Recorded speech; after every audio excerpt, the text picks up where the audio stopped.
Well, when you open a drawing for the very first time, whether it's one you've been working on yourself or one that you've received from somewhere else, I think it's well worth doing a couple of things. Firstly, I'll click on the layers and I'll select all use layers and I'll say put the visibility on. Now they already are, but just make sure that all layers are turned off. Don't forget that a layer can be locked as well. So if we wanted to lock a layer that has auto label tags on it, we just click there. Now no matter what we do, if we switch to that layer and try and edit it, we won't be able to edit. So it's a good idea to have all layers on, all unlocked. The other thing to pay a little bit of attention to is how is the designer using line weights. And in this case, two of the labels, whatever we put on it, on that layer, are going to have the very finest line weight that the plotter or printer will draw, and another one is set at 0.05. All the rest are at default. Having done that, I'd suggest the next thing to look at is what's happening in the properties box. I haven't put any new entities in here yet or done anything at all, but can you see that properties box is set such that whatever I draw, say if I use the circle or arc command or whatever and put new rectangles in, it'll be drawn in color 250. That may or may not be what you want, but it's a really good idea to keep your eye on the properties box.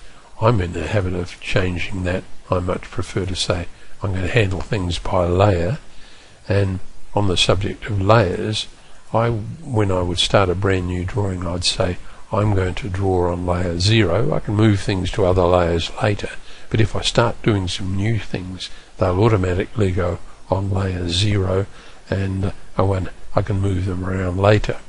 The other thing is I would set line weight to default. So now let's put a rectangle in. I'll draw a rectangle with a couple of points.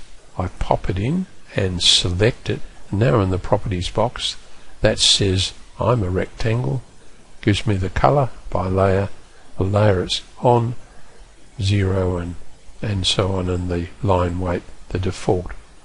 I can override that at any time I want. I could change that to a very thick layer, and now we haven't changed the conditions under which we're working, we just changed the properties of an element that was already in the drawing. So it's a really good idea, I think, when you pick up one of your own drawings you haven't worked on for a little while, keep the sort of issues that we've just been talking about in mind. Well, I made an error in commentary and said that I was controlling line weight by the rectangle by the layer it's on. That was an error. I'm controlling it by the individual properties of that entity. So if I chose to draw a polygon with 5 sides and like so, it's drawn with my current settings which we've just been discussing, but at any time I can override that. I could say that's color, sorry, not by block, but that's color red, and let's give it a line weight of 0.4, and we can even change the line type of that element. Another thing I think I missed, if you go to the layers and stretch the layer properties manager out, notice some useful information.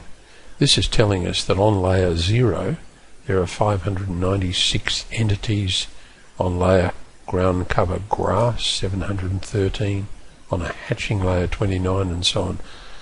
Now I happen to know this drawing is giving some difficulty, but the information that's in this objects columns is pretty important.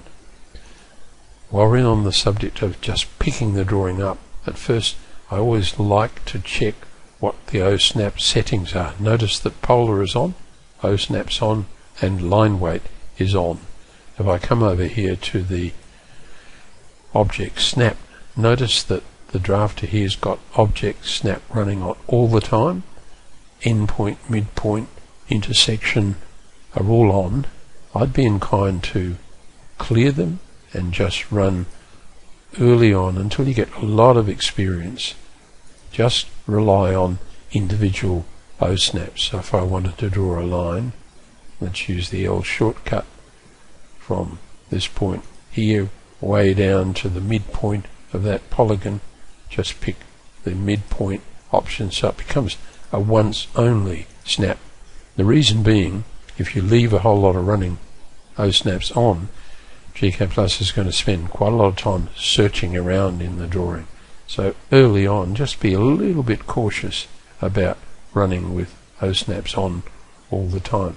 Polar is a very useful tool to have running, because if I say I'm going to draw a line, let me just zoom in on this area, say from here I can draw horizontally by clicks there and vertically, but I can also go at an angle of 45 degrees. You might just be able to see an angle of 45 showing as I swing around and exit from there. If you right click on the desktop and go to drafting settings and go to polar tracking, you can actually add additional angles. You've got 30 degrees, or we're angling now at 45, but we could change and go at an angle of 22.5, or add an additional one. So actually it would be smarter to go back, leave 45 on, add an additional angle 22.5 and OK that. And now when we start our line command up here, we can go at 45, which we are now, but we can also go at 22.5. So let's pick it. There's a line 22.5 degrees from the horizontal. So just getting comfortable with the drawing environment in strange drawings that are unfamiliar to you, or indeed drawings that are giving you some difficulty, is an important first step.